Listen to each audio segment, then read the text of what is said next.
Hello, and welcome to week 4 of our 4-week Executive Presence Challenge. We are nearing the end here. This week, we're going to focus on nonverbal communication. Our body language speaks volumes before we even say a word. Now, if you're new here, welcome, but make sure you back it up to weeks 1, 2, and 3 because this week we are pulling it all together. And make sure you stick around to the end because my final tip is one that I doubt you've heard before.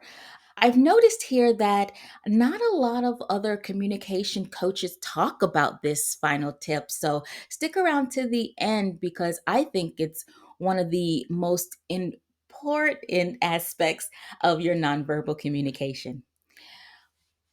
Without any further delay, let's get into it.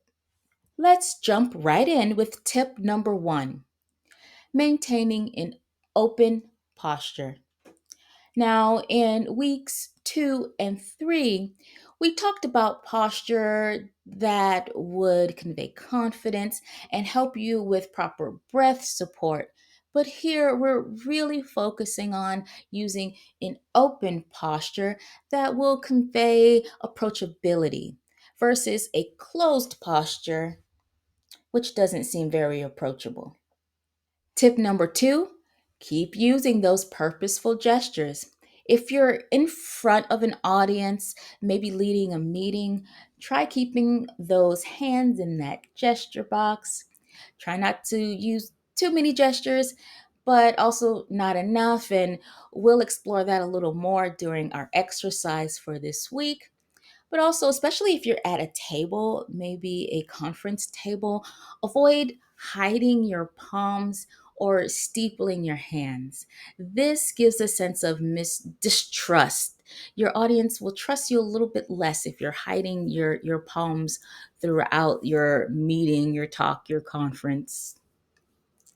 And as far as steepling goes, you're not an evil villain unless you're trying to give off evil villain vibes.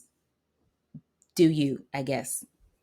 Tip number 3, pay attention to your facial expressions. Your face should convey the same message as your words. No RBFs here, okay? For our exercise this week, I want you to stand in front of a mirror. Give a talk, give a speech, have a conversation with yourself. Practice your open body language. Experiment with different gestures. Figure out what feels natural and authentic to you. We're also going to pay attention to our facial expression, especially our eyes. Our eyes are powerful communicators, and sometimes they express what we're thinking even when we don't want them to. If you have a friend, coworker, mentor, or someone you are doing this challenge with, get together, communicate with each other, and give each other feedback. What was your face really saying when you were discussing that difficult topic? What was your body saying? Did you seem confident in what you had to say? Or were you using that closed off posture and seeming a little bit standoffish? And here's my bonus tip. Consider the use of personal space and proximity as a way to boost your executive presence. Understanding and utilizing personal space is another critical aspect of nonverbal communication. Be mindful of your personal space and the personal space of the individuals around you.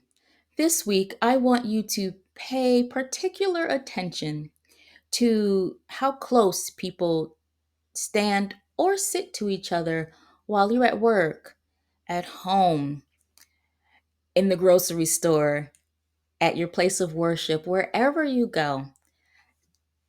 Just take a look. You might notice that people who have a more intimate relationship sit or stand a little bit closer to each other while they're communicating, while those who have a more formal or distant relationship give each other a little more space. Have you ever had a conversation with someone who stands a little too close? They sit a little too close to you at the lunch table. It's quite awkward, isn't it?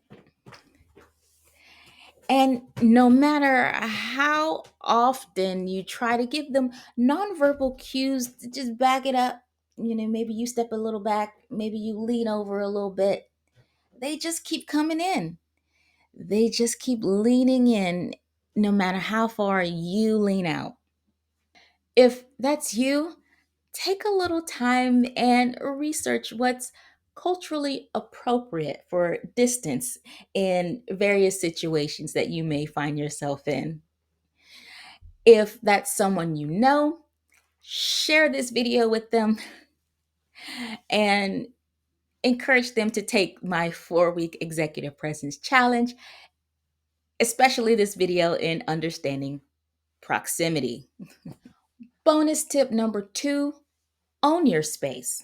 So once you've understood how close or far apart you should comfortably stand from another individual, make sure that you are owning this space around you. So that means as I'm sitting here in my chair, I can place my hands on my lap. I'm in my space. Or I could place my hands on my armrest, expand myself a little bit, make myself look a little bit bigger, make myself look a little bit taller, and own my space. This, again, will make other people take notice of you. They'll notice your confidence.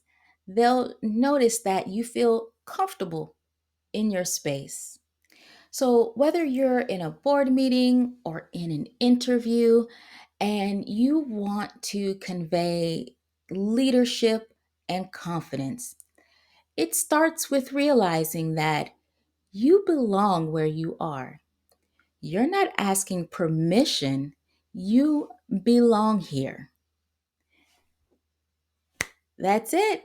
Well, thank you for finishing this final week of our Executive Presence Challenge.